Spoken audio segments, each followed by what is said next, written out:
Climatology के अंतर्गत अब तक हमने संघनन के विभिन्न रूपों का अध्ययन किया। आज हम वर्षण के विभिन्न रूपों का अध्ययन करेंगे। वर्षण जो होता है वो जल के रूप में या ठोस हिम के रूप में या दोनों के रूप में हो सकता है। वर्षण यानी मुख्यतः वर्षा से संबंधित लिया जाता है ये कि ये जो क्या होता है, जब जो जलवाष्प होती है वो जल कणों के रूप में या ठोस हिम कणों के रूप में धरातल पर गिरती है तो उसे वर्षण के नाम से जाना जाता है। ये दोनों के मिश्रण के रूप में भी हो सकता है। जब तापमान कैसे कैसे होता है, जब तापमान हिमांक से नीचे हो, यानी जब टेम्परेचर क्या होगा, बात की जाए टेम्परेचर की, तो जब टेम्परेचर हिमांक से नीचे हो अर्थात 0 डिग्री सेंटीग्रेड से नीचे हो, ड्यू पॉइंट क्या होगा यहाँ पर 0 डिग्री सेंटीग्रेड से कम, तो क्या होगा, हिम वर्षा होगी। ठीक है, स्नोफॉल जिसको हम बोलते हैं। तो क्या होगा, जैसे ही 0 डिग्री सेंटीग्रेड से कम होगा तो आर्द्रता जो होगी, जलवाष्प, अतिरिक्त जलवाष्प, वो हिमकणों के रूप में रूपांतरित हो जाएगी, तो इससे हिम वर्षा या स्नोफॉल होगी। और अगर टेम्परेचर जो औसांक बिंदु है वो क्या होगा, हिमांक से ऊपर है, हिमांक से अधिक है, अर्थात 0 डिग्री सेंटीग्रेड से अधिक है, क्या, ड्यू पॉइंट, तो जो अतिरिक्त आर्द्रता है वो जल की बूंदों के रूप में धरातल पर गिरेगी तो उसको वर्षा के नाम से या फिर रेनफॉल के नाम से जाना जाता है। ठीक है, रेनफॉल के नाम से जाना जाता है। तो जब तापमान हिमांक से नीचे होता है तो वर्षण हिमकणों के रूप में होता है, जिसे हिमवृष्टि या हिमपात या स्नोफॉल कहते हैं।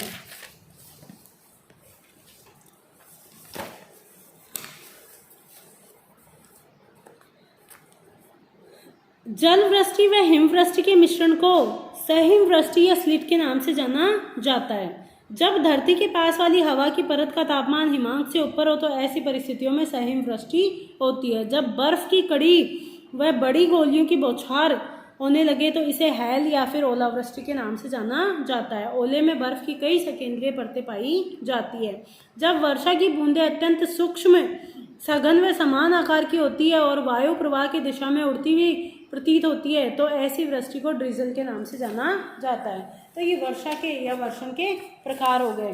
तो पहला प्रकार है स्नोफॉल, दूसरा प्रकार है रेनफॉल और तीसरा प्रकार क्या होगा, जब वायुमंडल में टेम्परेचर की विभिन्न परतें पाई जाएगी तो जो वर्षा होगी वो मुख्यतः कैसी होगी, जब स्नो, हिम प्लस जल दोनों के रूप में आर्द्रता धरातल पर गिरेगी तो इसे स्लिट के नाम से जाना जाता है। ठीक है, और जब वर्षा की बूंदें क्या होगी, बूंदें समान आकार की होगी, इक्वल होगी और बहुत ही छोटी होगी, तो क्या होगा, जैसे ये छोटी होगी, ये जिस दिशा में हवा प्रवाहित हो रही है उधर की ओर प्रवाहित होने लगेगी तो इसको ड्रिजल के नाम से जाना जाता है। तो ये सब वर्षण के प्रकार हैं। एक, जब बर्फ के सेकेंद्रीय परतों वाले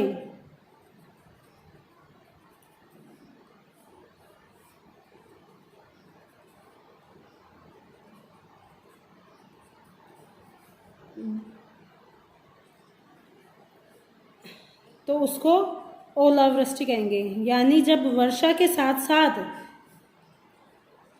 जब जल के साथ साथ बर्फ के सेकेंडरी परतों वाले छोटे छोटे गोले भी धरातल पर गिरेंगे जिनको ओलों के नाम से जाना जाता है, हैल कहते हैं, तो उसे ओलावृष्टि के नाम से भी जाना जाता है। ठीक है, तो ये वर्षण के मुख्य प्रकार हो गए, snowfall, rainfall, sleet, drizzle, hail. ठीक है, अब नेक्स्ट हम पढ़ते हैं वर्षण के प्रकार, वर्षा के प्रकार। तो वर्षा के प्रकार, आर्द्र हवा के ऊपर उठने के आधार पर वर्षा के 3 प्रकार होते हैं। यानी वायु किस प्रकार से ऊपर उठ रही है तो उसके आधार पर वर्षा हो रही है, तो उसे 3 भागों में, 3 प्रकारों में बांटा गया है। पहला है संवहनीय वर्षा, दूसरा है पर्वतीय वर्षा और तीसरा है चक्रवातीय वर्षा। तो प्रथम हम संवहनीय वर्षा का अध्ययन करते हैं, जिसको कन्वेक्शनल रेनफॉल के नाम से भी जाना जाता है।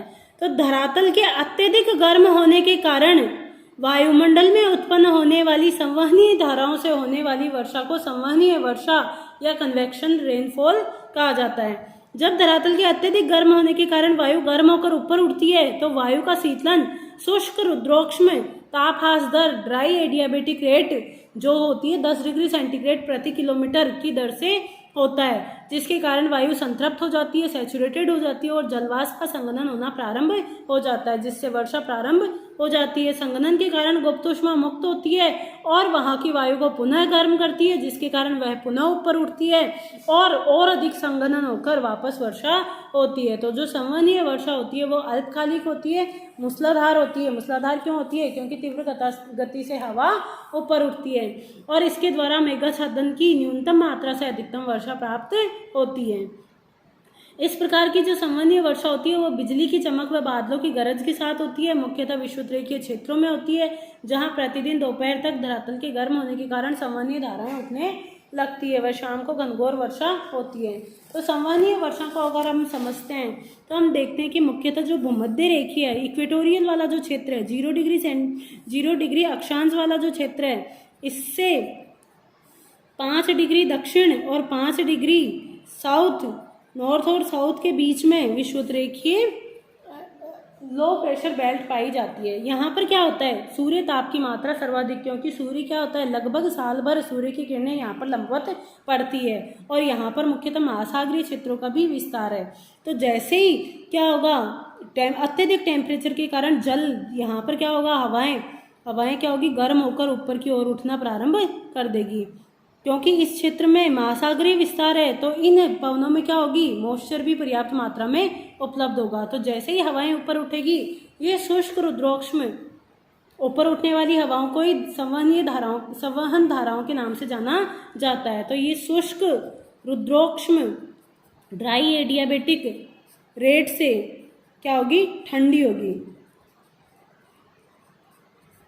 जो होती है 10 डिग्री सेंटीग्रेड प्रति किलोमीटर। ठीक है, जो नॉर्मल लैप्स रेट होती है वो 6 डिग्री सेंटीग्रेड प्रति किलोमीटर होती है, जबकि जो ड्राई एडियाबेटिक रेट होती है वो 10 डिग्री सेंटीग्रेड प्रति किलोमीटर होती है। तो जैसे ही हवा उठेगी तो 10 डिग्री सेंटीग्रेड प्रति किलोमीटर की दर से क्या होगी, ठंडी होगी। ठंडी होने के कारण क्या होगी, इसमें पर्याप्त मात्रा में पहले ही निरपेक्ष आर्द्रता है, टेम्परेचर यहाँ पर तीव्र गति से घट रहा है, जिसके कारण सापेक्षिक आर्द्रता यहाँ पर क्या हो जाएगी, बढ़ जाएगी। सापेक्षिक आर्द्रता बढ़ने के साथ ही इस क्षेत्र में क्या होने, वर्षा होना प्रारंभ हो जाएगी।